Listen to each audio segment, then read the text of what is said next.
मेरे प्यारे हिंदुस्तान के बहनों और भाइयों, हमें बहुत आगे जाना है। हमें देश को प्रगति के राह पर चलाना है। उसके लिए हमें अपने विचारों में सुधार करना पड़ेगा। हमको ईमानदार बनना पड़ेगा, वफादार बने पड़ेगा, जिम्मेदार बनना पड़ेगा। हमें अपने लोगों को शिक्षित करना पड़ेगा। हमें अपने लोगों को ये समझाना पड़ेगा कि जितने भी बातें हैं जिससे हमारे देश की प्रगति में नहीं बढ़ोतरी होती है, जिससे कि हमारा देश विकास के पथ पर आगे नहीं बढ़ता है, तो जो भी हम क्रियाकर्म करते हैं, कार्यक्रम करते हैं, वो हमारे पिछड़ेपन की निशानी होती है। आज भी हिंदुस्तान में देखिए, जाति के नाम पर, धर्म के नाम पर, मजहब के नाम पर, क्षेत्र के नाम पर लोग अपने जीवन के 90 to 95% समय बर्बाद करते हैं। हर जगह दंगे, फसाद, उल्टी पुल्टी बातें, विरोध, नफरत, नाराज़गी, ये सारे विरोधाभास आपको देखने को मिलेगा।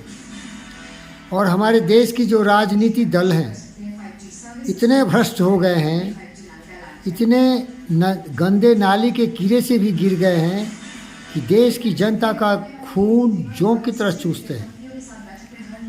जो गरीब जनता है उसको पैसे दे के वोट ले लेते हैं, और वोट लेने के बाद जनता के जितने भी सुख साधन है सबको भूल जाते हैं। कुछ तो गद्दार ऐसे हैं कि जनता को पहले से खरीद लेते हैं। बोलते हैं फ्री बिजली दूंगा, फ्री पानी दूंगा, क्योंकि वो समझते हैं कि ये बिकाऊ जनता है। और बोल देते हैं कुछ लोगों को कुछ महंगाई भत्ता दे दूंगा, और ये जनता बिक जाती है। इसीलिए मैं दुखी हूँ। और इसका एक ही कारण है, इस देश की बढ़ती आबादी। आपको अगर किसी शहर में चलना हो तो आप देखेंगे कि जो गाड़ियों की गति होती है वो इतनी धीमी होती है। हर जगह भीड़ भाड़, जैम, और इसीलिए बेरोज़गारी भी बढ़ती जा रही है।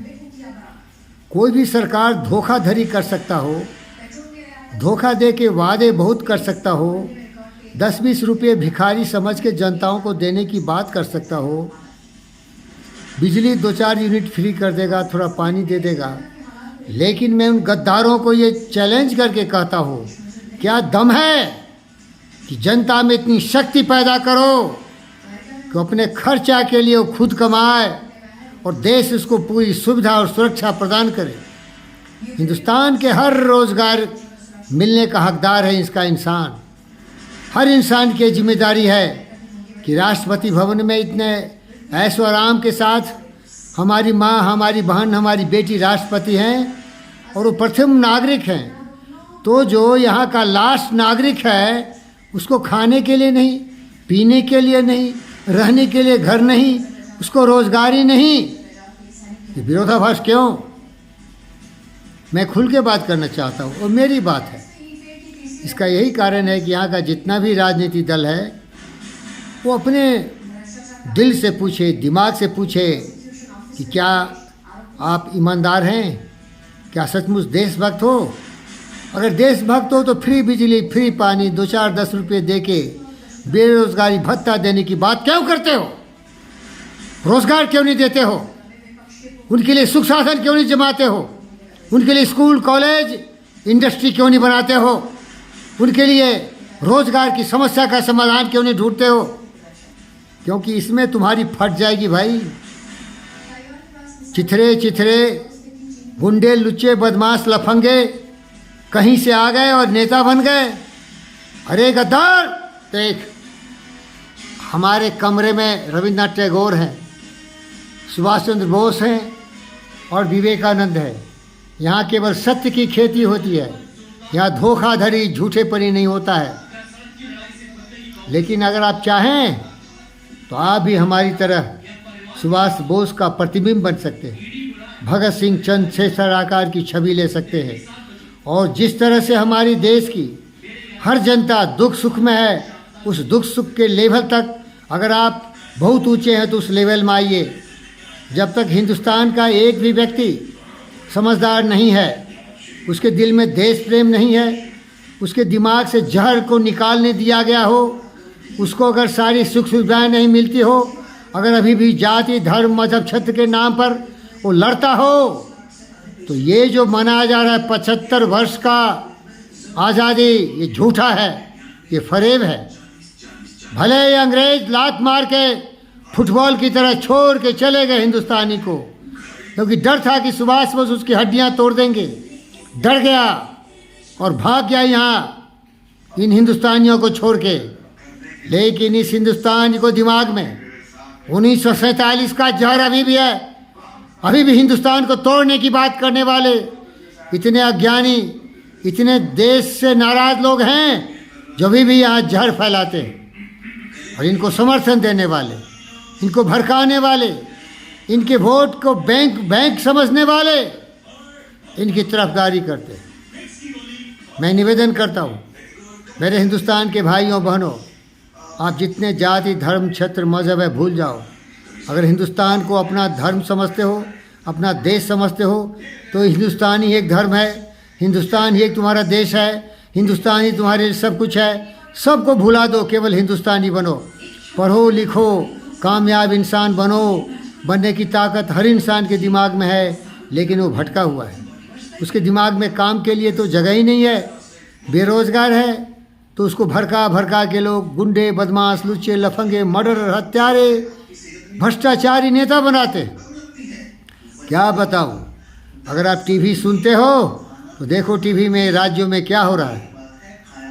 सारा भ्रष्टाचारी लोग, वो भ्रष्टाचारी करके क्या करता है? वोट खरीदने के लिए पैसा जमा करता है। कितना बोलूं भाई, हमारा देश आज़ाद तभी होगा जब देश की जितनी भी जनता है सब हमसे बेहतर होगा। सबका जो लेवल होगा सुभाष चंद्र बोस, भगत सिंह, चंद्रशेखर आज़ाद, लाल बाल पाल की छई वाला होगा। जब सभी देशभक्त होगा, जब सब देश से प्रेम करेगा, अपने भाइयों बहनों से प्रेम करेगा, और सब लोग मिल के जितना भी है सबको बांट के खाएगा। कोई न मूर्ख होगा, न कोई बदमाश होगा, न कोई गुंडा होगा, कोई लुटफांगा होगा, न कोई बेरोजगार होगा, न कोई गरीब होगा, न कोई अमीर होगा। सबका हक है इस देश पर, क्योंकि यहाँ प्रजातंत्र है। लोगों ने इसको सबको लिए बनाया था, कुछ लोगों के लिए नहीं बनाया था। और कुछ लोग इतने चालाक हैं, किस तरह से मूर्ख बनाते हैं जनता को, और मूर्ख जनता कैसे उनकी बातों में आ जाती है और अपने आप को उनके शिकंजे में, जालों में फंसा देती है। मैं एक देशभक्त हूँ। देश के नाम से मेरा संदेश है कि ये देश के लोगों, जागो, ये देश हमारा है, ये देश तुम्हारा है। किसी भी दिखावे में विश्वास मत करो। दिखाने की जरूरत नहीं है कि हम देशभक्त हैं। मुझे कौन जानता है भाई, मैं तो जंगलों में रहता हूँ, लेकिन मेरे दिल में वो जज्बा है जो सुभाष बोस में था, भगत सिंह में था, चंद्रशेखर आज़ाद में था, जो देश की आज़ादी चाहते थे। और देश की आज़ादी का मतलब है हर देश का नागरिक सारे मुसीबतों से आज़ादी पाले। आर्थिक, राजनीतिक, सामाजिक जितने भी हमारी समस्या हैं सबका समाधान हो जाए। लेकिन उसके लिए काम करना पड़ेगा ना, काम करना पड़ेगा। कुछ लोग कर रहे हैं, बहुत लोग कर रहे हैं, आप खुद पता कर लो। लेकिन अगर आँख के ऊपर स्वास्थ्य का चश्मा लगा लोगे तो ऐसे लोग तुम्हें नहीं दिखेंगे, क्योंकि तुम्हारे दिल काला है, तुम्हारा मस्तिष्क में जहर है। तुम भ्रष्टाचारी हो, तुम देश को बेचने वाले हो, तुम देश के लूटने वाले हो, तुम देश को बर्बाद करने वाले हो, तोड़ने वाले हो। एक गद्दार कहा खालिस्तानियों को, खालिस्तान ले लेने दो, लेकिन इतना दया करना कि मुझको उसका प्रधानमंत्री बना देना। ऐसे गद्दार लोग तुम्हारे नेता हैं।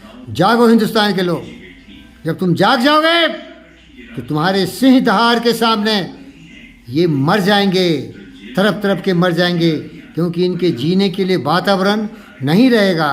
पतित वातावरण, भ्रष्ट वातावरण, ये लोभ में डालने वाले। याद रख, शिकारी आएगा, दाना डालेगा, जाल बिछाएगा। मेरे हिंदुस्तान के भाइयों बहनों, लोभ से उसमें फंसना नहीं। धन्यवाद।